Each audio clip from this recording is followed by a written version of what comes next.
Sa arvad, et tead kõiki tegelasi Pepa maailmas, kuid selle saate taustal peituvad tegelased, kes on nii salapärased, et isegi saade ise keeldub neid seletamast. Pole nimesid, pole taustalugusid, pole vastuseid. Lihtsalt näod, mis vaikselt ekraani serval jälgivad. Täna toome nad varjust välja. Need on kõige salapärasemad tegelased Peppa Pigis. Alustame tegelasest, kes on olnud saates juba algusest peale. Ja ometi teame me tema kohta endiselt peaaegu mitte midagi.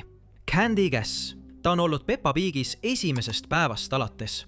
Ta on parim sõber Emily Elevantiga. Ja samal ajal, kui kõik teised tegelased said taustalugusid ja perega seotud osi, kadus Candy vaikselt tagaplaanile, rääkides vaevu ja ilmudes harva. Nagu oleks saade tahtlikult hoidnud teda varjus. Ja see vähene, mida me teame, tekitab ainult rohkem küsimusi.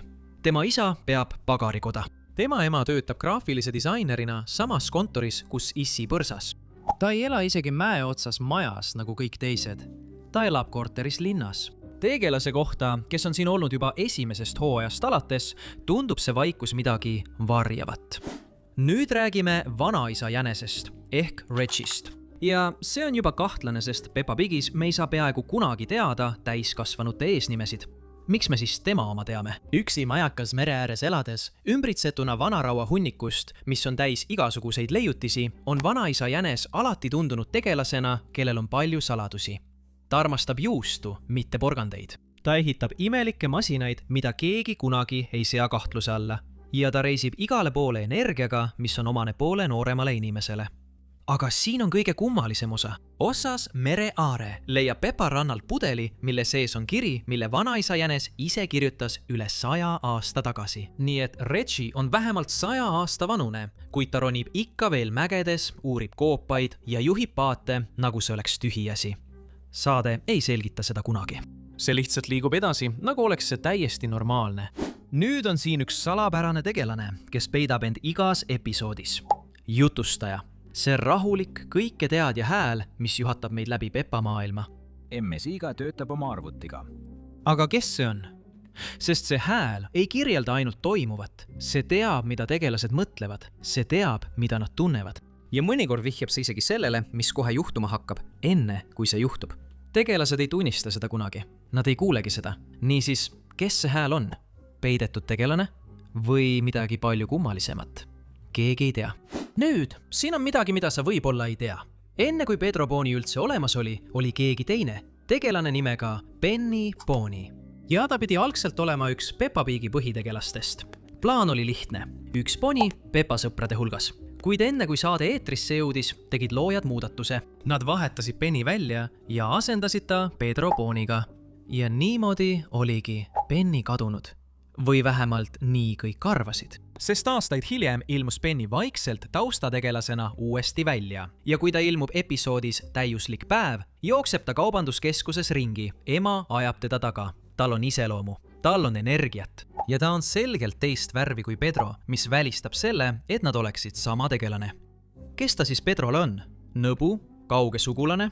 Saade pole seda kunagi öelnud. Penny Pony jäeti kõrvale juba enne saate algust, kuid ta leidis ikkagi tee tagasi.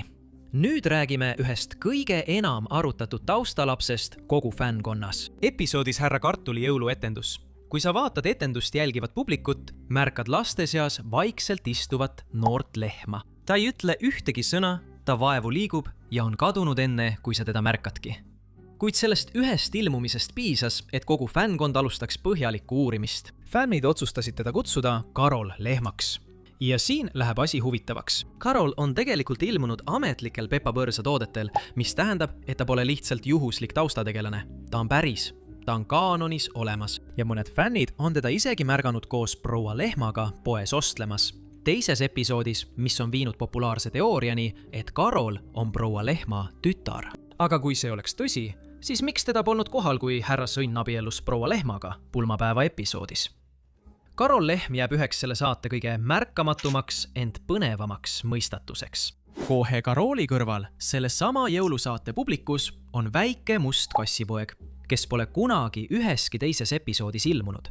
fännid on teda kutsunud Christopher Kassiks. Esimene ilmne mõte on, et ta peab olema seotud Candy kassiga. Nad on ju mõlemad kassid. Aga Candy pole kunagi vennast rääkinud ja neid pole kunagi koos nähtud, nii et tõenäolisemalt on ta kaugem nõbu teisest linnaosast.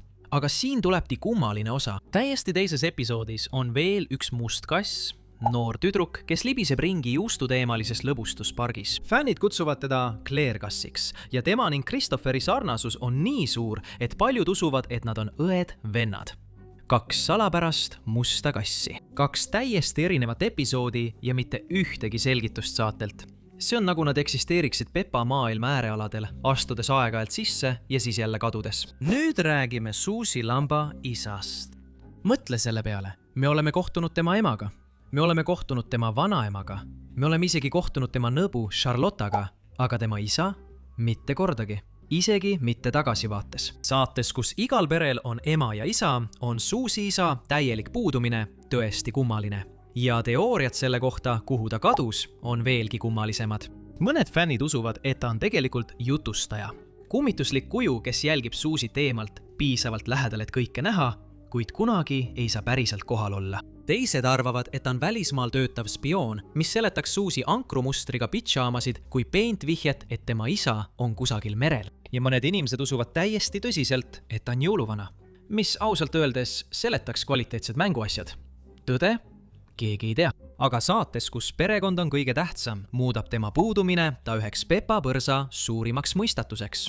Üks taustal olev paar, kes aeg-ajalt vaikselt välja ilmub, on härra ja proua Mäger. Nad elavad kusagil maal, kaugel peaosalistest ja ei saa peaaegu kunagi tõelist tähelepanu. Aga proua Mägra saab oma suurima hetke ühes loomatalu episoodis, kus ta rahulikult juhendab Peppat, Rebecca Jänest ja Georgi kanade toitmisel ja merisigade silitamisel. Ta on kannatlik, ta on õrn, ta on selgelt hea inimene ja siis on ta läinud. Teises episoodis võib neid mõlemaid näha vanaisa Jänese teadusmuuseumis, kus nad vaikselt eksponaate vaatavad ja siis kaovad nad jälle. Härra ja proua Mägra on sellised tegelased, kelle puhul tundub, et neil on terve elu, mis toimub justkui ekraanist eemal.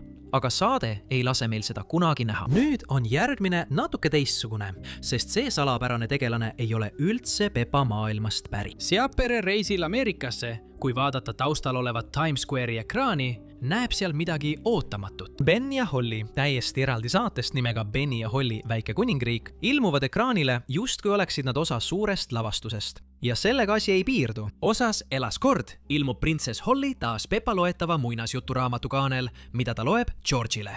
Mida see siis tähendab? Kas Ben ja Holly on Peppa maailmas päriselt olemas? Kas nad eksisteerivad mingis maagilises kuningriigis, mis asub just Peppa kaardi servade taga?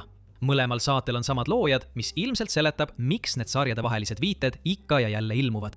Aga see on ikkagi üks kõige põnevamaid detaile, mis sarja taustal peidus on. Ja lõpuks räägime ühest kõige veidramast tegelasest, kes Peppa Pigis kunagi ilmunud on. Perepuhkuse ajal Itaalias kaotab Peppa oma kaisukaru ning Itaalia politseinik leiab selle üles ja toob tagasi.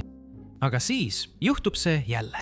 Ja siis jälle, seesama politseinik leiab Teddy üles iga kord, kui see kaduma läheb ja otsib pärast üles sea pere, et see tagasi anda. 1 kord on õnn, 2 korda on juhus, 3 korda. See on kahtlane. Kuidas ta alati teab, kus Teddy on? Kuidas ta alati pere pärast üles leiab? Ja miks?